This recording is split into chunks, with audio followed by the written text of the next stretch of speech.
Back, YSRCP chief YS Jagan Mohan Reddy has released his party's manifesto for the elections. Did you get a chance to look at it?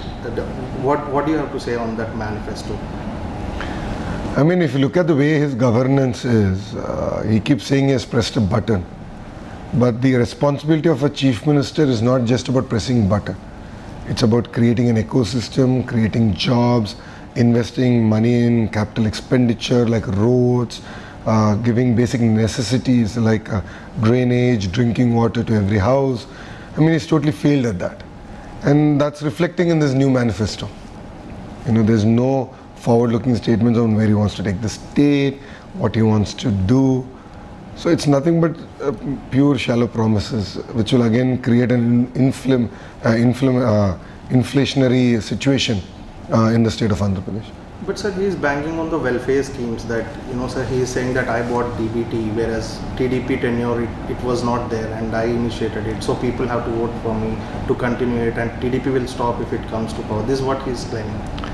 See, Jagan Mohan Reddy is a person who only thinks about himself. He doesn't even take time to understand who his opponent is. In fact, welfare was introduced to Andhra Pradesh by our founder, NTR. So welfare was introduced by him. DBT was originally announced as part of our manifesto in 2009. I was part of the manifesto committee and I played an important role in that announcement. In 2014, we delivered on DBT promise. So it's funny that Jagan comes now and says that TDP will not do welfare. In fact, all the welfare programs that he's done, the 90% of that he's done, are things that were started actually in Telugu Desam Party's tenure. On key issues such as special status, Visakhapatnam steel plant privatization, and many more bifurcation promises, Polavaram, and all that, what is going to be their prospects? What is going to be their future? If you look at it, BJP has already made it very clear that Amravati is going to be the sole capital of Andhra Pradesh. While that is the case, we will continue to do decentralized development, which we have done in the past, number one. Number two, Polavaram project will continue to move forward. I mean, we have an incompetent chief minister who's unable to even take it forward by 1%. But as Telugu Desam Party, Bharatiya Janata Party and Jansena Party together will complete the Polavaram project. 2. 3, definitely the backward district funds were supposed to come. This chief minister is not capable of getting those funds. We're going to fight and bring those funds to the state. The Vizag railway zone is pending because state did not allocate land. Come TDP, we're going to allocate land, get Vizag railway zone up and running. On Visakhapatnam steel plant, we are aligned that it should not be privatized, and in the unlikely event that they still want to go ahead, the state will itself buy the steel plant out and it will be a state-run enterprise. Entire YSRCP has one reason that they are pointing towards TDP, and all the scams that they are charging is throughout Amravati region. So sir, don't you think that establishing Amravati in capital in Amravati is a political decision more than it's people-centric, because that's what they are claiming, because it is against Shivaram Krishnan committee report and both on which after Jagan came to power he submitted a report. So then I would like to ask you a straight question. Why did Jagan support Amravati? In 2014, when the then government tabled the bill on Amravati, Jagan made it very clear that his support is there for Amravati. During his campaign in 2019, he has made it very clear that he is not going to move Amravati out of here. He is not going to move the capital out of here. Right? Then what are we talking about? Then why did he take the U-turn now? I think he should answer this question.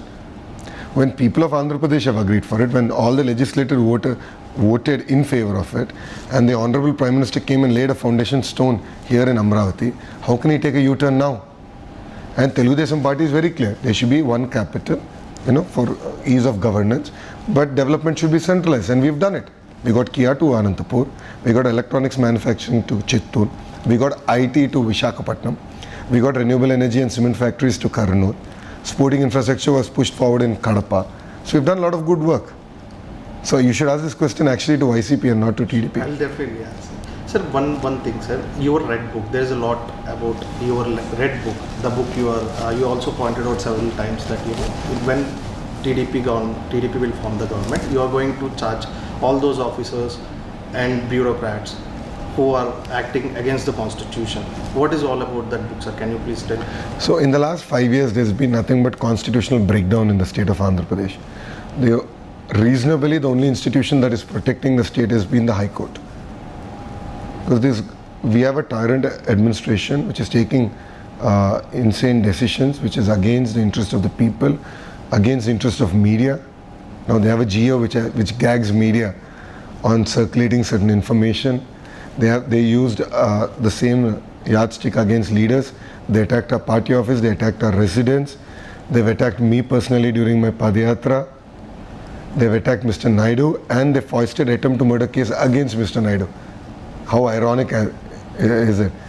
So people who are involved in breaking the law, the officials who are involved in breaking the law and who broke the law and foisted false cases against us and the people have to face the music.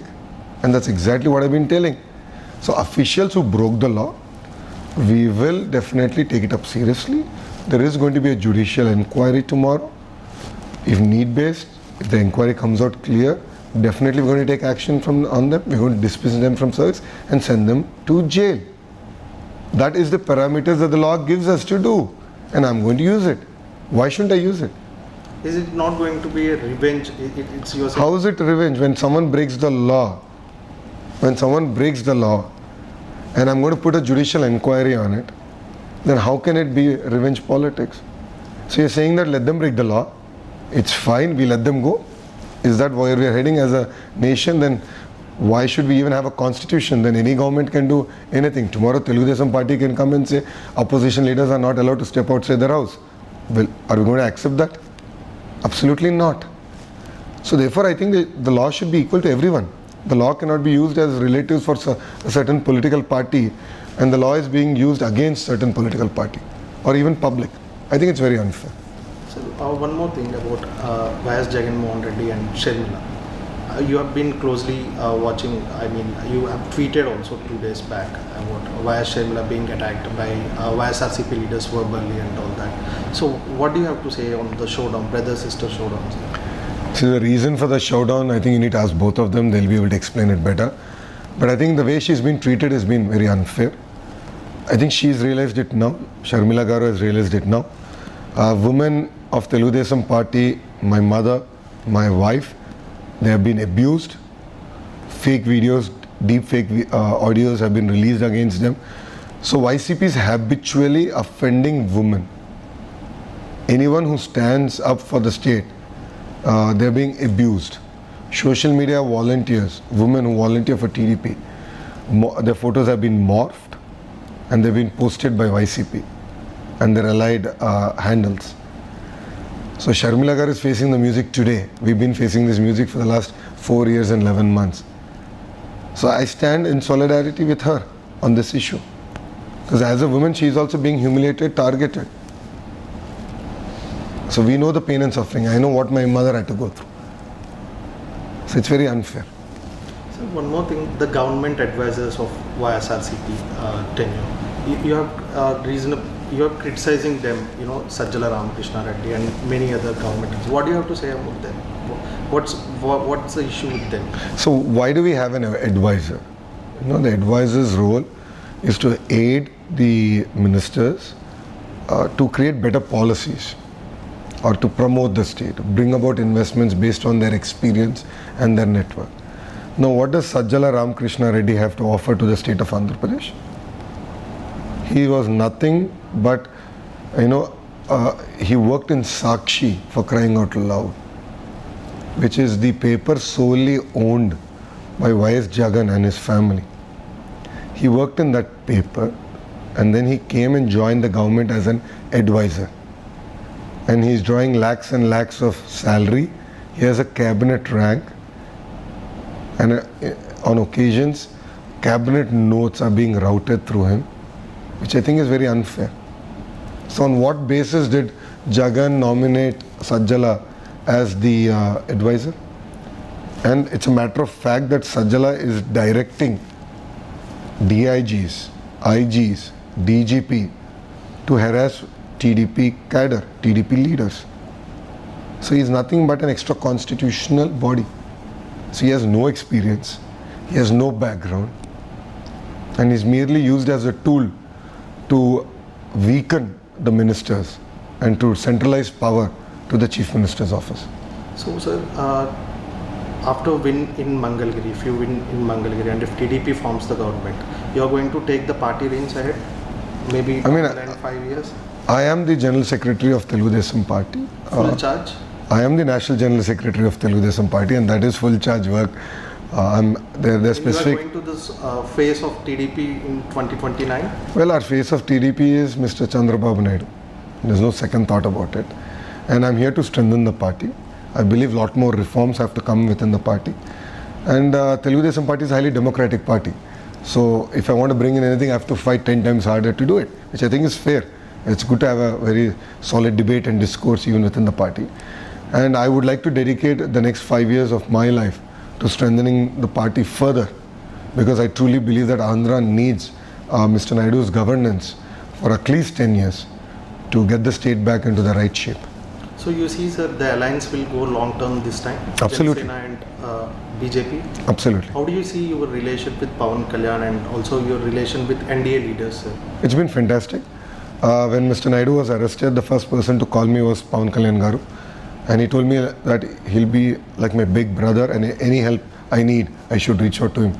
And true to that, he's always been available whenever I needed any advice. So I really appreciate that. Two, before the alliance and now during the alliance, I've been in touch with BJP leaders, and they've been very proactive in helping us out on various issues and guiding us on various issues in the state and at the national level. So I think now we have a very symbiotic relationship, and we're going to take this forward.